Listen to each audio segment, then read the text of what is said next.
What's going on, everybody? This is Corwin. This is another reaction video to a video that somebody sent me where a suspect was in the same apartment.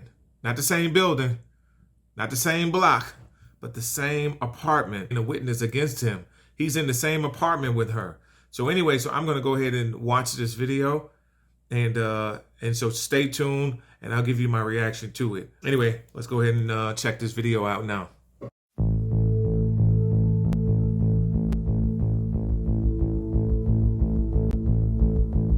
Your Honor, I have reason to believe that the defendant is in the same apartment as the complaining witness right now, and I'm extremely scared for her safety.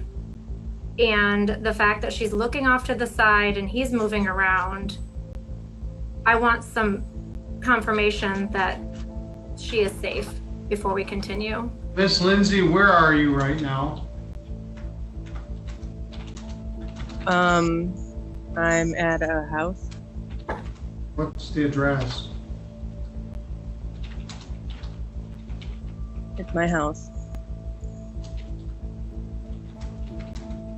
What's the address?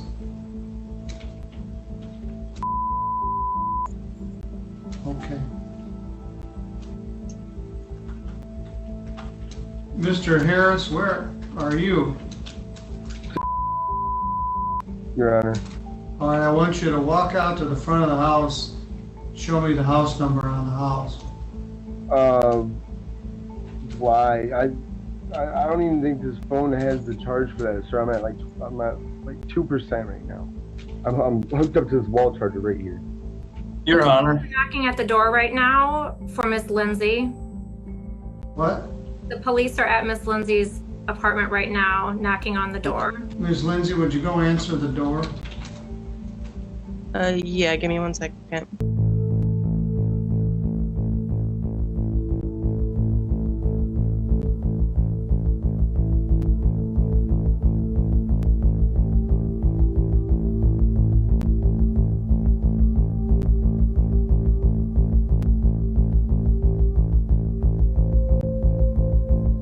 You take your phone with you so that I know you're okay.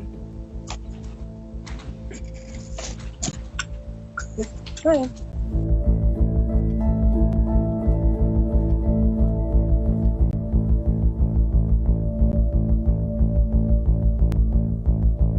Yes. Your Honor, me and Mary both don't want the no contact. I asked if that be dropped. I'm sorry I lied to you.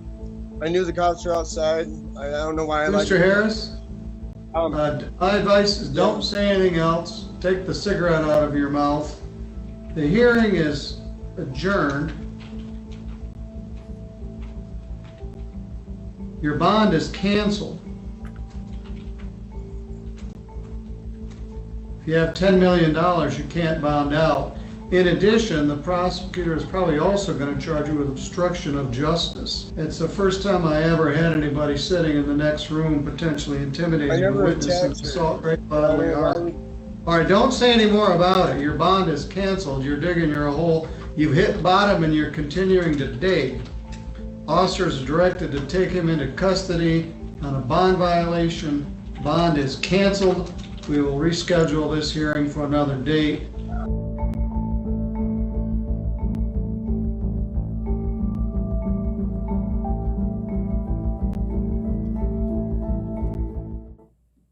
Wow. Wow. Wow. Wow. That's all I can say is wow. So anyway, my reaction to this video. The dude is sick. The dude is flat out sick.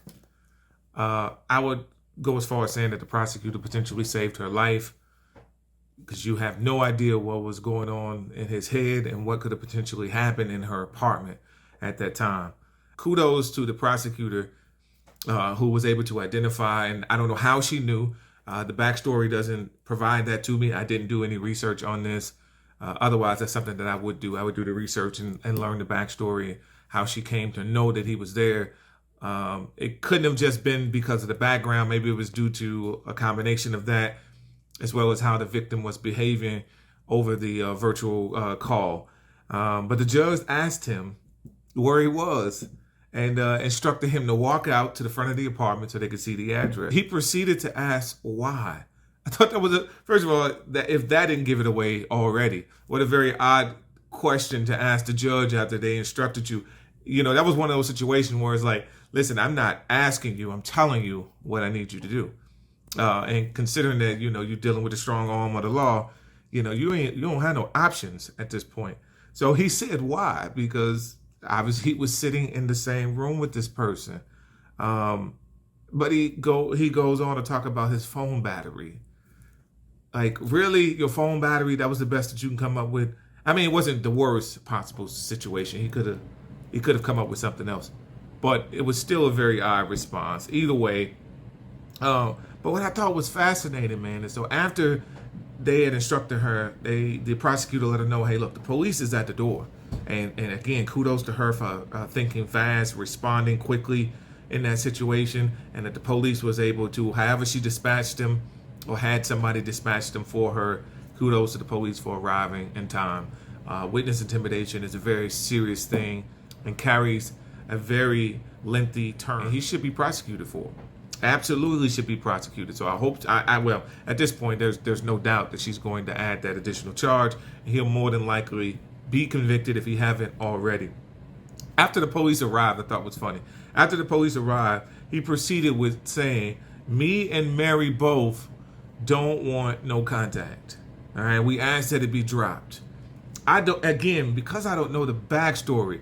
There was some sort of assault that took place. I don't know what kind of assault took place, but I'm very curious about it. So it is something, maybe I'll do a follow-up to it after I do a little bit more research on what happened to this guy and get the backstory on their relationship.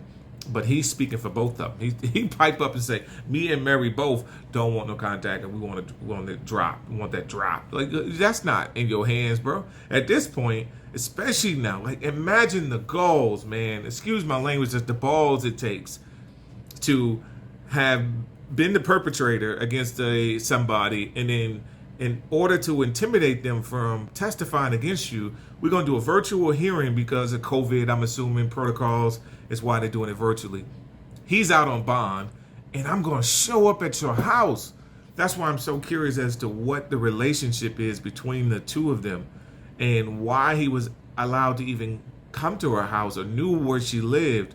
Or is this where the assault took place? Were they involved in a relationship and he assaulted her, and that's how he was able to make his way? He knew where she was, and then she talked to him or something, and he stayed there during the conference. Were they in cahoots? Did she decide that she really didn't want to prosecute him anymore, and it's something that the state was going to pick up? If that was the case, then you ruined that, because now the state is definitely going to prosecute you. And then sitting in the room, now she doesn't have to cooperate if she doesn't want to later on, but I hope that she does. That was sick, man. I was blown away. I've seen my share of idiotic criminals and things that they come up with, but this is the first time I've seen something like this. I've seen witness intimidation in terms of sending notes, Facebook messages, even getting somebody else to deliver the message to you. But this is the first time I've seen this. That is on a whole nother level, man. He took it to a whole new level. And I'm sure there's been worse, but that's just from my personal experience being in law enforcement. But that's a trip. But the judge gave him the best advice he'll ever get, and that was shut up, in different words, but be quiet. At this point, you need an attorney. And that would be my advice to anybody. First of all, don't ever do something like this. That's just mind-boggling to me that you would even try to intimidate a witness like this. And then if you did, my God, shut your mouth. If you get arrested, shut your mouth. Be quiet. Just be quiet. You have that right in America. Ask for your attorney. Don't dig yourself a bigger hole. Don't think that you can plead with the officer or the judge or the prosecutor once they're on you, man. Just be quiet. Be quiet. Best thing you can do. So anyway, that was that video. My thoughts on that is the dude seriously has a mental health disorder. Clearly, he is suffering from it. I don't know what, again, I need to know more of the backstory to understand what kind of assault took place. Was it in a sexual nature or was it a physical nature? Just a physical nature. I would want to know that before I chimed in any further than that. But in terms of this video, that's disturbing enough in and of itself. So anyway, this is Corbin Watson. I appreciate you watching this video. if you have other videos that you want me to give a reaction to, specifically surrounding mental health, surrounding stuff related to law enforcement. Anyway, appreciate you. Stay motivated. Talk to you soon.